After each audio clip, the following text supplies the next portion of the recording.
Bonjour à tous, je suis ravie de vous retrouver pour cette seconde vidéo. Aujourd'hui, nous allons voir pourquoi est-ce que les gens nous agacent.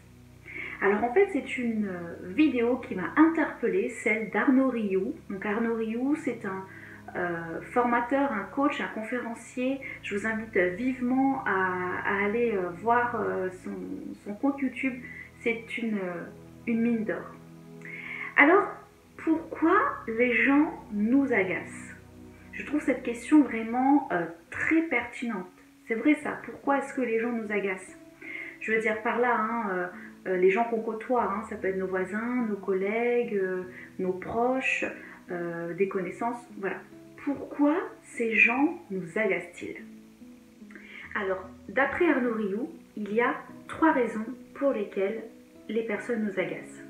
La première, c'est parce qu'elle incarne ce que moi-même je réprime.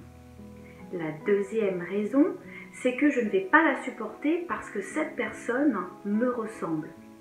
La troisième raison, c'est qu'elle me rappelle quelqu'un. Donc elle peut me rappeler un frère, elle peut me rappeler un parent et elle va en permanence appuyer sur mes blessures. J'ai trouvé ça extra, cette façon de voir les choses. C'est vrai ça. Au lieu de regarder ce qui ne va pas chez la personne, pourquoi ne pas m'interroger? Donc pour ça, je me suis fait un petit exercice qui m'a pris 2 semaines à le réaliser. Je vous raconte ça tout de suite. Alors, 2 semaines me diriez-vous pour faire cet exercice? Alors oui, il m'a fallu 2 semaines pour pouvoir mettre à plat cet exercice. Ça m'a demandé énormément sur moi. Ça m'a demandé d'accepter les choses que je ne voulais pas voir de moi, les côtés sombres, et puis surtout de remuer le passé. Mais ce fut un exercice existentiel et bénéfique pour toutes les questions auxquelles je me posais. Alors du coup, voilà comment je me suis organisée. J'ai préparé un tableau, voilà, avec 2 parties.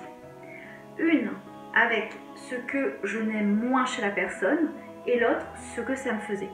Voilà, donc j'ai préféré faire un tableau de façon à ce que ça soit beaucoup plus clair et que ça soit beaucoup plus facile à visualiser. Et je suis allée en profondeur, c'est-à-dire que vraiment j'ai noté toutes les choses qui vraiment m'insupportaient chez cette personne et vraiment de chercher, de creuser le pourquoi, du comment. Du pourquoi du comment que cette personne m'agace autant en fait, voilà. Et vraiment d'avoir fait sous cette forme là, en me posant donc du coup les bonnes questions, donc le pourquoi, ça m'a vraiment permis de clarifier au mieux mes idées, clarifier au mieux mon esprit, et puis je me sens vraiment beaucoup plus libérée d'un poids.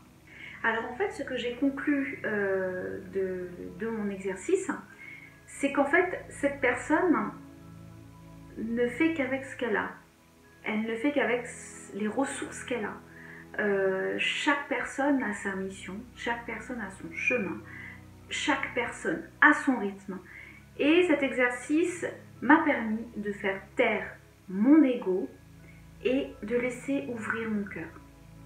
C'est important pour mon propre chemin de m'épanouir et de m'ouvrir sur ce point. J'ai une vision plus large et une compréhension plus claire. Maintenant, je sais que quand je reverrai cette personne, plus rien d'elle ne m'atteignera. Le travail se fait à l'intérieur et non à l'extérieur. Alors voilà, j'espère que je vous ai encore une fois éclairé sur certains points.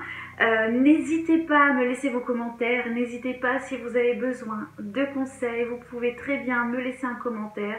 Je serai ravie de pouvoir vous répondre, je serai ravie de vous donner quelques pistes et puis de vous conseiller de comment est-ce que j'ai réalisé mon tableau, les questions sur lesquelles je me suis posée, vous n'hésitez pas.